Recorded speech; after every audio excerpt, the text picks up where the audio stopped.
Biden's not the power. You have to look at people like Lord Malloch Brown. You have to look at people like Comey, Brennan, Clapper, who are the facilitators of this operation run by the banks, including the Rothschild banks, Lloyds of London, JP Morgan Chase. They're going to use this election, if they can, to create a new global order in which there'll be no sovereign nation state left standing. So what we're heading toward is, I called it in one interview, a transition to hell. That's the Biden administration. We've got to do everything we can to prevent it. Hey friends, I know you're really going to enjoy this one, but before we begin, just a quick word from this interview's sponsor. High winds across the Midwest and northeastern U.S. led to power outages recently. Over 800,000 people in the region found themselves without power. Natural disasters like this one are exactly why I prepare for such scenarios. And one of the most important tools in my toolbox is the backup solar bank. The backup solar bank is a portable backup energy source that is downright essential in emergencies. It's the single most convenient way to charge your phone or other electronic devices from virtually anywhere. It's basically a portable charger that fits in your pocket. But unlike typical power banks, it's entirely solar powered, so you never need to worry about outlets, wires, or batteries. Because the backup solar bank is powered by the sun, you can charge it from virtually anywhere at any time. It also supports wireless charging, so you just lay your phone on top of the backup solar bank and it will charge your phone wirelessly. Order your backup solar bank today, and in celebration of the holiday season, use promo code SGT20 to receive 20% off your own backup solar bank. They make great gifts, so get the backup solar bank at backupsolarbank.com. That's backupsolarbank.com, or click on the link in the description below. Hey friends, Sean from SGTReport.com and SGTReport.tv here. And of course you can find me over at iTunes, the Corporate Propaganda Antidote podcast. And for those that don't know, you can also find me on Subscribestar, real/SGT Report. Thank you so very much for your support. Thanks for keeping us in the fight for truth and real news. And we're going to dig into it today. We're going to expose all of the corruption, all of it. Well, to the best of our ability anyway, with my good friend Harley Schlanger. Harley, welcome. Hello, Sean. How are you? I'm doing all right. How are you? Pretty well. It's a little cold here in Germany right now, but other than that, I'm fine. Oh, Germany, home of the CIA Dominion server. Yeah. Well, that's a 5-hour drive from here, but we didn't hear any shooting. All right, a quick screen share here to set the stage. An absolute game-changing piece of video out of Georgia on Thursday. They shut the thing down at around 10 to 10:30 p.m. on election night. They ordered all of the Republicans out. They said they were going to stop counting for the night, and then a handful of Democrat operatives pulled out ballot cases full of ballots from under a table and kept counting for a couple more hours, Harley, completely unsupervised. Now get this from MSNBC on the very same night. Watch this clip. That room, and when we were there were about 3 dozen or so employees who were kind of working, opening, scanning, sorting different sorts of ballots. So what I understand is that most of those people left. We actually saw them leave around 10:30, but the people who have remained are the ones who are scanning those ballots that have already been opened. So that kind of assembly line work has already been done, and now they're taking those piles and scanning those in manually. So yes, scanning them in manually. Unsupervised. The rest of the people are going to return tomorrow morning and continue this process. Rachel. Wow. Talk about having the sort of fate of the nation in your hands. Oh, she's so happy. Those 5 people, and as you said, the 100 people at the county warehouse. Glenn Alexander, incredible reporting tonight. Yeah. Incredible reporting tonight, Harley. 5 people with the fate of the nation in their hands. It turns out, Harley, that very same night, tens of thousands of votes in Georgia came in for Biden, but it gets better. It's this woman on the left, Ruby Freeman, one of the culprits, and that's her daughter on the right, also allegedly involved in what appears to be massive vote fraud and ballot harvesting. But it gets worse, Harley. In a minute, I want to play a soundbite for everybody from Georgia State Senator Elena Parent, who just wants to explain it all away. Harley, I guess we shouldn't be shocked to see this level of corruption. I mean, Biden himself warned us, but I am shocked. Well, we're dealing with a criminal gang. And this, I think it's important that we go to the top when we look at who's involved in this, Because when you had this pause in counting in virtually all of the battleground states, how does something like that happen if it's not coordinated? And the footage from Atlanta is damning as can be. But the fact that this was going on as well in Nevada, Arizona, Pennsylvania, Michigan, and Wisconsin, and when the counting started again, there were these huge batches of votes, which were 98, 99% for Biden, which is statistically impossible. I think when the mainstream media is saying there's no evidence of fraud, it's because they're part of the fraud. And it's very clear that there was massive fraud. Now, I think what's important is that we focus on two questions. Who's capable of doing that, and who has the motivation to do that? And I think we have to avoid getting off on sidetracks. But I think what's clear is that what Sidney Powell brought up initially around Smartmatic, that you had top officials for Smartmatic, one of whom became part of the Biden transition team. The other one is Lord Malloch Brown, who has a history going back to 1986, engaging in regime change operations. And who is Malloch Brown? I'm sure your listeners know this already. But Malloch Brown is on the British Privy Council, the Queen's Privy Council. He's a high-level British intelligence operative. And if you look at the question of who had the motivation to get rid of Trump, go back to December 2018 when the House of Lords put out a report. And in that report, they said, we cannot allow a second term of Trump because it will end the special relationship. Now, what's the special relationship? British financial swindles run through coordinated central bank operations backed up by American military might run by the war hawks. So I think once Sidney Powell said that, I knew she was on the right track, at least in terms of the British side of things. And it's crucial that people not be demoralized or turned away by the media coverage, because that's, of course, what they're going to do. They're part of the criminal conspiracy. But we still have an opportunity to work through state legislatures. This really does get down to the nuts and bolts of things. Will the American people mobilize to get their local representatives to do what's right? And I think that's where we are right now, because I think most of these lower courts are not going to rule based on the evidence. They're intimidated. They're terrorized. Who knows what blackmail tapes the FBI have on these judges? But what we have to do is fight this out street by street, neighborhood by neighborhood, to get the state legislators to move in places like Pennsylvania, Arizona, Georgia, and elsewhere. And that will determine whether or not we end up with a fake president in Joe Biden who's committed to a radical transformation of the United States, or whether we'll be able to keep Donald Trump as president. Yeah, I want to show you one other thing here in a second, because you mentioned, will the American people rise up and get their legislators to take action? Well, here's one of the problems. If you were an intellectually honest person, a person of morals, a person of courage, and a person who put the republic first, if you were a Democrat legislator in the state of Georgia and you saw that shocking video of ballots being pulled out from under a table after you sent all the Republicans home and said we weren't counting any more votes tonight, and you kept counting anyway, if you saw that video, if you were like me, and I were a Democrat, I'm not, but if I were, and I was a state legislator in Georgia, I'd be horrified. I would definitely side with my Republican counterparts and say, we can't certify this. This is clear fraud. But that's not what we're seeing. I want to show you another clip.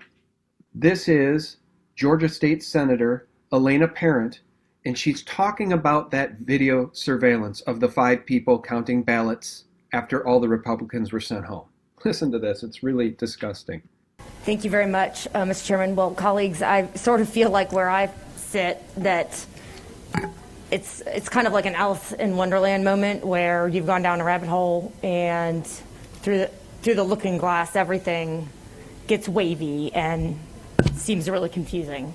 But to me that seems like a sort of alternate universe that we don't have a lot of evidence of, frankly. And there's a lot of misinformation or misstatements even being disseminated by some witnesses, probably in good faith, But when you investigate further, you realize that this is really not a surprise, because if you've read the affidavits that have been filed with a lot of these lawsuits, what you will find is that people see things that they think are suspicious, but they do not understand the elections process in Georgia. And once that gets investigated, you find out that what they have actually seen are things unfolding the way that they should be. And I just would like to mention just a couple of those things.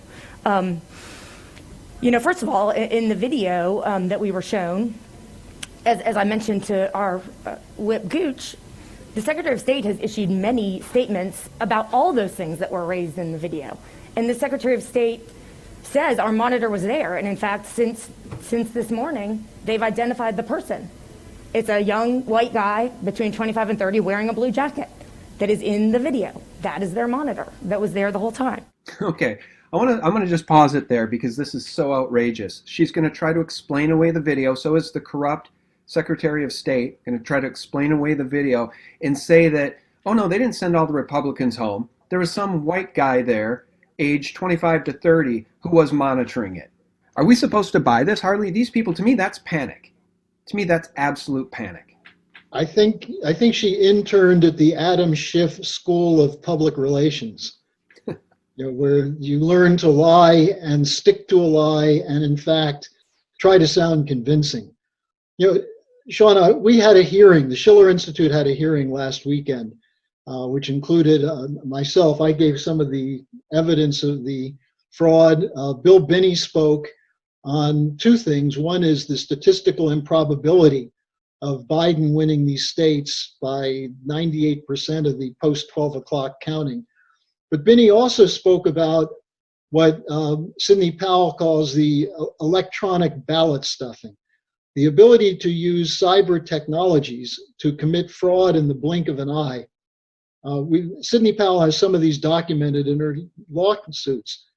Computer experts who were able to hack into these machines. They have a back door. Some of them are openly connected to the internet. So there's plenty of evidence if anyone wants to look at it.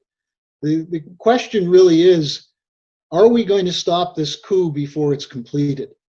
And what I presented in my testimony last Saturday is that what happened on November 3rd and in the days after November 3rd was a coup that was started in December 2015, when Hannigan from GCHQ came to meet with John Brennan and purportedly said he had evidence of Russian cyber attacks preparing to turn the election over to Trump. Now, this is a cock and bull story that came from the same British networks that talked about Iraqi weapons of mass destruction and Assad's chemical weapons deployment against his people. Lies for the purpose of defending a war party and a global financial regime change that Donald Trump stood in the way of. And the decision was made even before he stepped into the White House that he had to be neutered or thrown out. And this was a decision that was made in London and Wall Street and inside what's known as the shadow government or the permanent bureaucracy.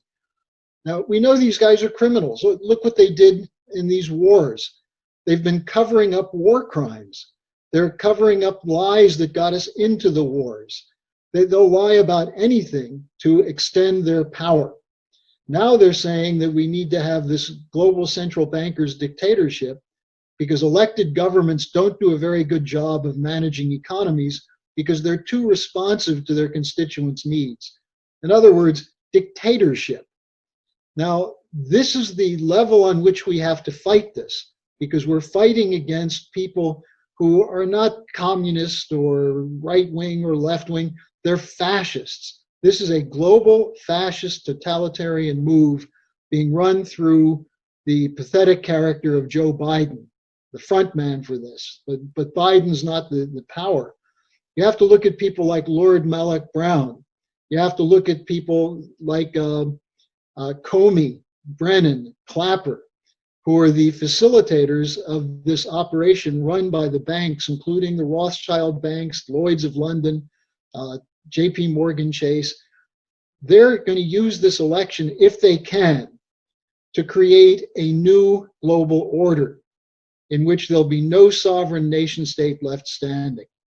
And so that's what we're up against. So the fact that they bring in fake ballots, that they lie about it, that they intimidate witnesses, they won't allow poll watchers in, that's small stuff compared to what they're planning.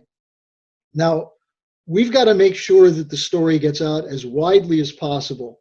And what I've seen in these hearings, these public hearings in Pennsylvania at Gettysburg on the 25th of November, in Arizona, in Michigan, is ordinary citizens who are standing up as they have not stood up before to speak truth to power and to say what they saw, what they went through, what was done. And now we have videos and we have affidavits sworn by hundreds of people. This has a potential to stand if we can find some legislators with courage. Now that's where the problem is, because unfortunately, even among Republicans, and I'd say even among Republicans, many Republicans don't like Trump. They'd like to see him gone. They'd like to go back to their old bean-counting neoliberal ways. But that's where the people come in.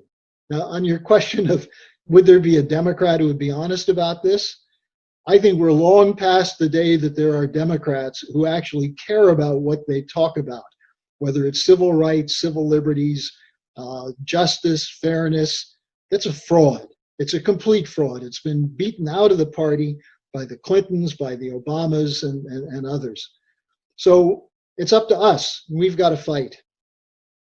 Yeah, we do, and we are fighting, and we're fighting with the president. I think the president is clearly fighting too. He gave a very important speech the other day that was completely ignored by the mainstream media, with the exception of Sean Hannity on Fox. Maybe it's gotten a little bit more coverage now, but not much, and certainly not by the Mockingbird mainstream horror media, MSNBC, CNN, Washington Post, New York Times, the list goes on. They're all deep state at this point.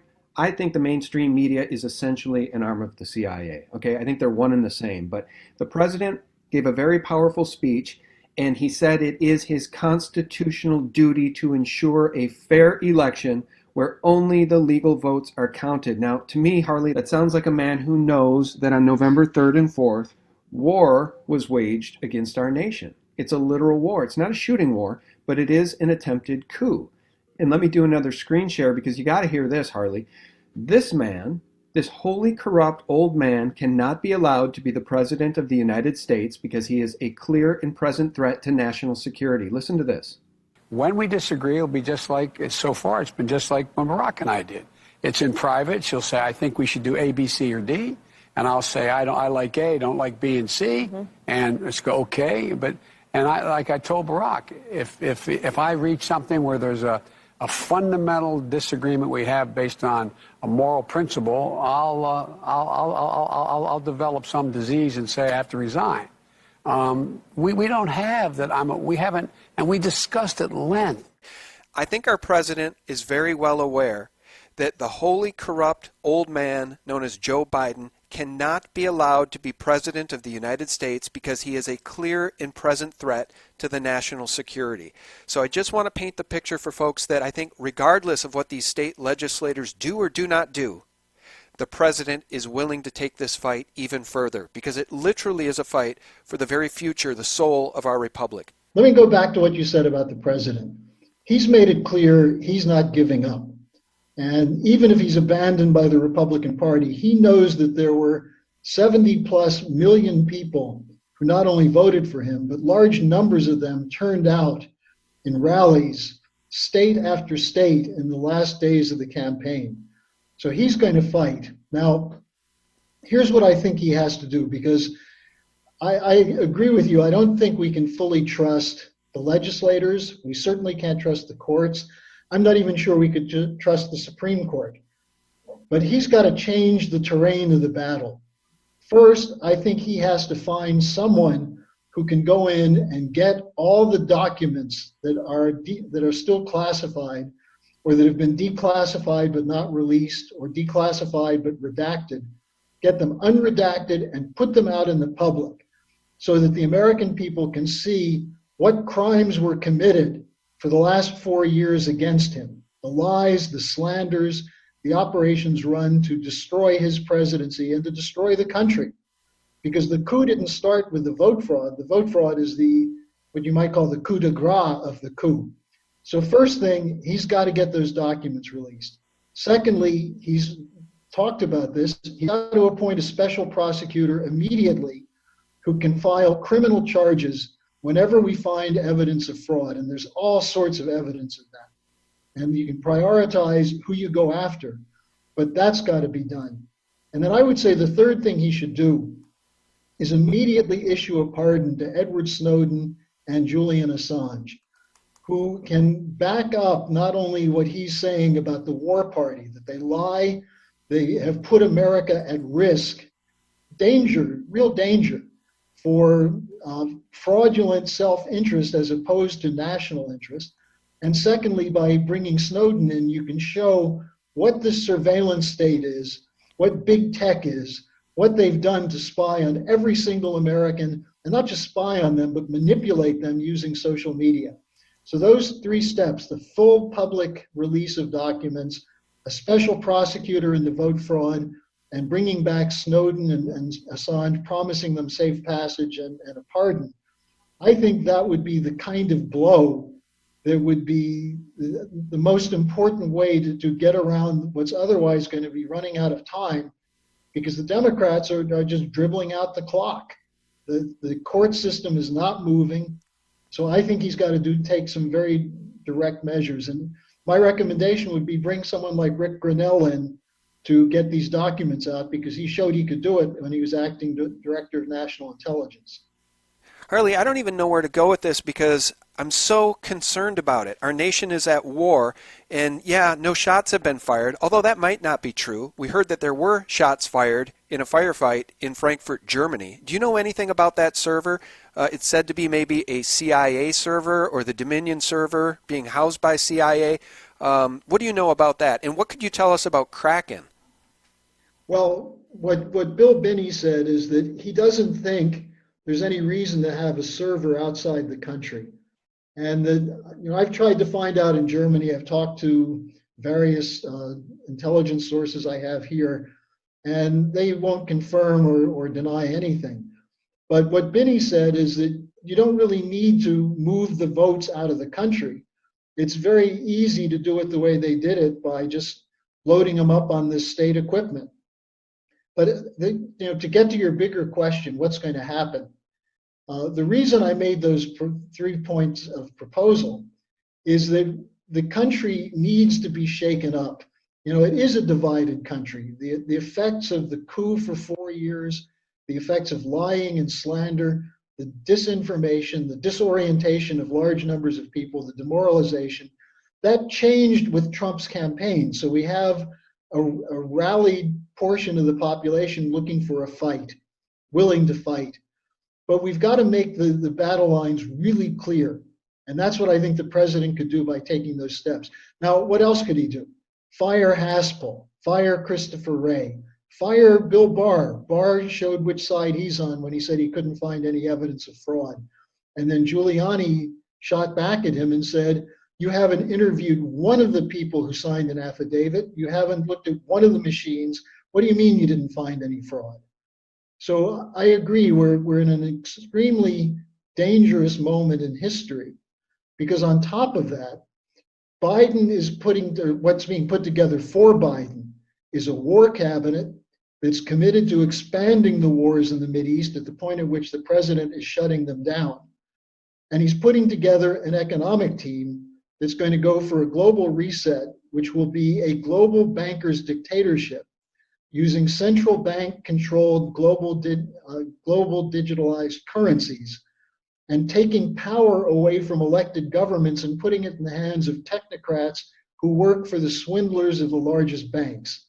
That's what the Great Reset is, to set up a situation where the banks can pay down their debts, but the rest of the economy will be flattened and will be dependent on some form of dribs and drabs of little crumbs in digitalized currency after they've stolen all of our savings and all of our pensions and retirement and everything else.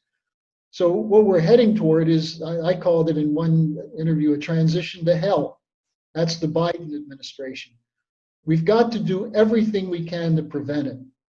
Now, if it comes to pass that all these things fail, one of the fallback options is the Georgia election, making sure the Senate stays in the hands of the Republicans, but that's not really going to count for too much.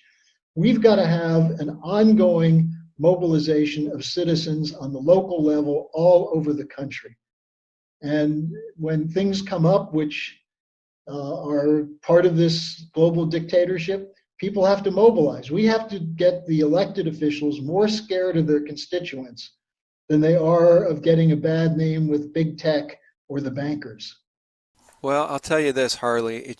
I tell you, I don't know, man. It just breaks my heart to realize that roughly half of this country is so lost, so absolutely lost spiritually, mentally speaking, that there are people that voted for Joe Biden. It wasn't 80 million. It was probably 65 million, maybe. But it certainly wasn't 80 million. But there were millions of votes for a guy who is in the pocket of China and Russia and is more than ready to sell out this nation to this globalist Great Reset plan.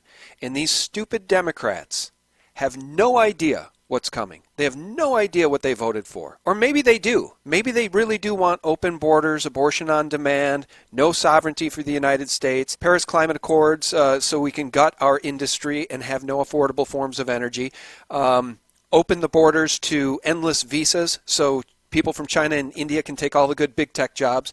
I guess maybe that is what they want, Harley, but it breaks my heart.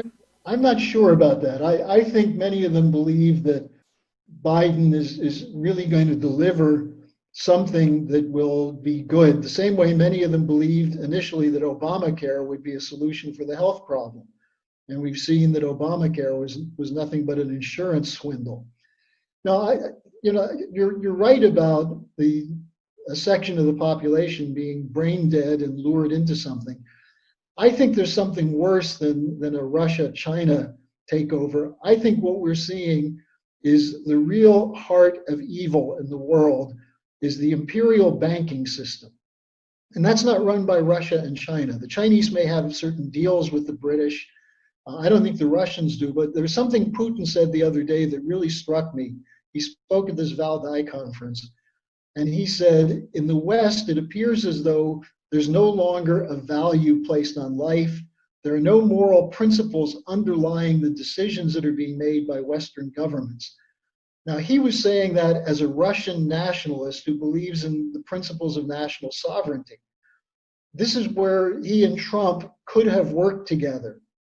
Now, one of the other things Trump could do would be to go fly over to Moscow and have a powwow with Putin and sign some deals that will at least take some of the worst stuff off the table when Biden comes in, if that's going to happen.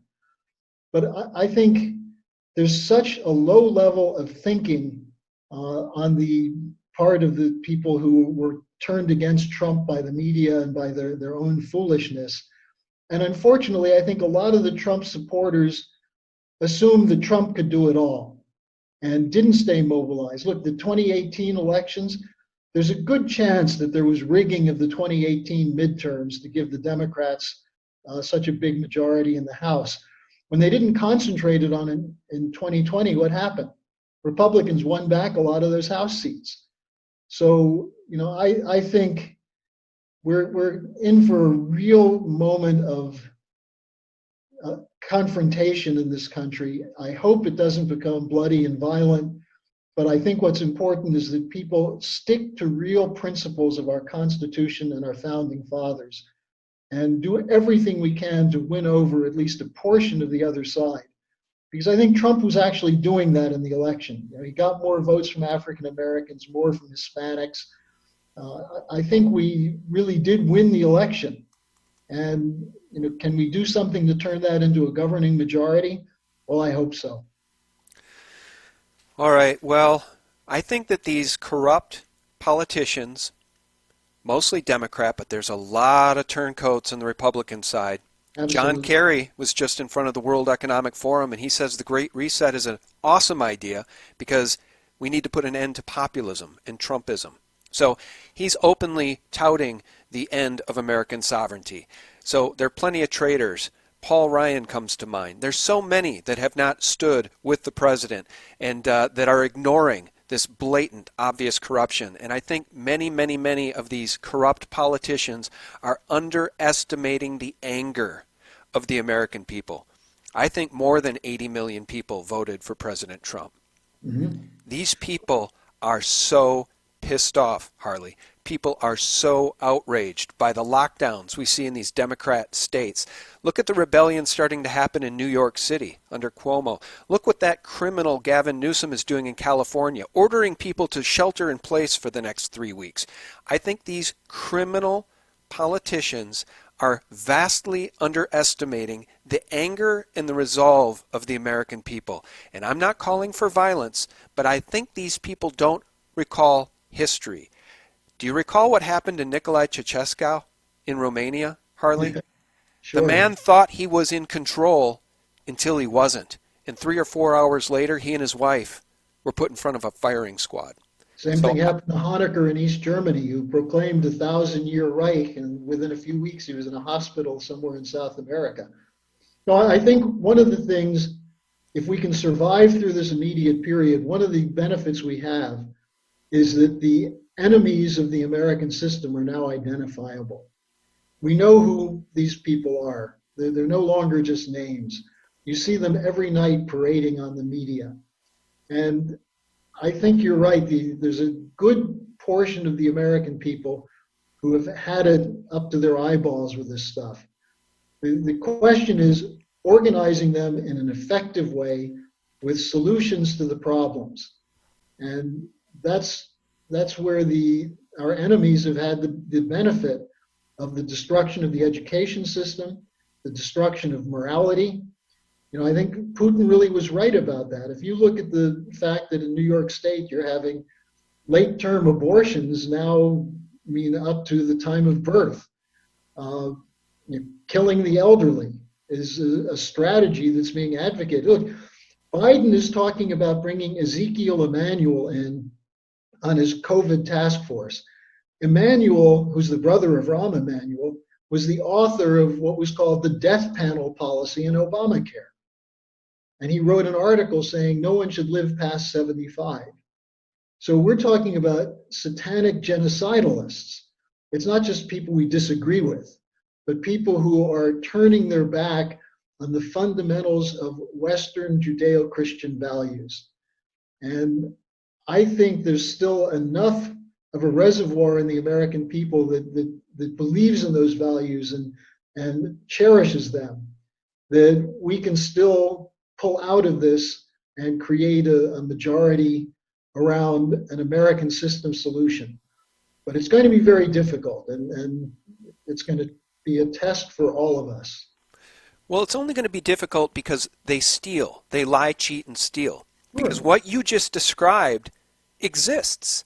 It exists in the MAGA crowds. It exists amongst Republicans and libertarians and many Democrats, by the way, who swung over to vote for President Trump. These are people who voted for life, liberty, and the Republic. These are people that voted for the rule of law, Constitution, Bill of Rights. So we have what you just described, but the mainstream media wants us to think we don't have it. They want us to believe that Biden actually won. He didn't, and 80 million people know it, Harley. So I really think these people have underestimated the anger of the American people and the resolve. I want to say that again, the resolve of the American people. I don't think this is going to end well for the Democrats if they try to swear this guy in on January 20th or after. I agree with you on that, Sean. I think there is a resolve, there is a turning point that we've hit. And the real question, the mainstream media's role and social media is to demoralize people with censorship, with lies. But as long as President Trump is fighting, and as long as we have people in the local areas who are rallying, and we saw it again with the hearings in Georgia, Pennsylvania, Michigan, Arizona. I think we have those kind of rallies. They're also in California and New York, people who are turning against this corrupt fascist dictatorship. So all is not lost, but it's going to require that resolve you're talking about and a commitment to stand up and tell the truth. And I think we've approached the point where nothing else will succeed. Yeah, I agree. One last thing. You mentioned the word satanic. You called them satanic genocidalists. I couldn't agree more. They are also satanic destroyers of everything good, family and family values. You know it. You said it really earlier in the interview here. So get this. If this creepy, corrupt, wholly corrupt sellout to China and Russia, the head of the Biden crime family, if he gets in and becomes president, he's going to sign an executive order to reverse Trump's 2017 ban on most transgender Americans from joining the military, but that's just the tip of the iceberg.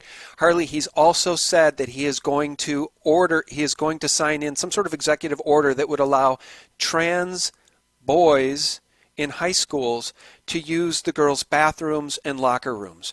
This is just absolute madness. It is biblical in terms of its satanic agenda, in my view, and I guess that's what the mainstream media wants us to believe the American people voted for, and I can tell you they didn't. They 100% didn't vote for that, Harley. It's an absolute illegitimate presidency if he's sworn in. 100%. And nobody is going to listen to a word that guy says. I swear. So well, it would bring us to a state very similar to Sodom and Gomorrah. That's what 100%. we just described. But I'll tell you one thing. It's interesting, if you look at what's happening around the world, I found two things striking. One is I mentioned Putin, and the Russians are becoming much more of a Christian civilization certainly than they were under the Soviets. But look at the Mexicans, the Mexican government. López Obrador is still refusing to recognize Biden. And when he was asked again at a press conference why, he said, because I was the victim of vote fraud in 2006, and I know how it works. Now, what's interesting about that comment is that there are governments all over the world that have been targeted by this deep state Soros vote fraud regime change operation in the past. Now it's being turned on the American people. And I don't think the American people like it. But the question then is, will we fight it? So there's really no place to run. We can't get in rockets with Elon Musk and go up and create a new planet for human habitation yet. So we've got to win this fight in the United States. All right. Well, stay tuned, folks. The last chapter of this story has not yet been written. Our guest has been Harley Schlanger. Harley, tell people how they can contact you. Send me an email at harleysch@gmail.com. That's harleysch@gmail.com. I'll send you for free a link to my blog site where I write about these topics every week. All right. Well, very good. Harley, thank you for your time today. And guys, we did get disconnected at one point. Harley's internet crashed, so he wasn't able to get his video going again. But I really do appreciate hearing from you today, Harley. Thanks. It was good talking to you, Sean. Yeah, you too. And guys, thanks so much for tuning in. Please visit us at sgtreport.tv. Sign up, please become a member and help keep us in the fight for truth and real news. And of course, Subscribestar, Real SGT Report at Subscribestar. We really appreciate all of you so much. And for real news, guys, visit us directly at sgtreport.com, the antidote to corporate propaganda. God bless you guys. God bless the United States. Pray for the Republic. Bye-bye.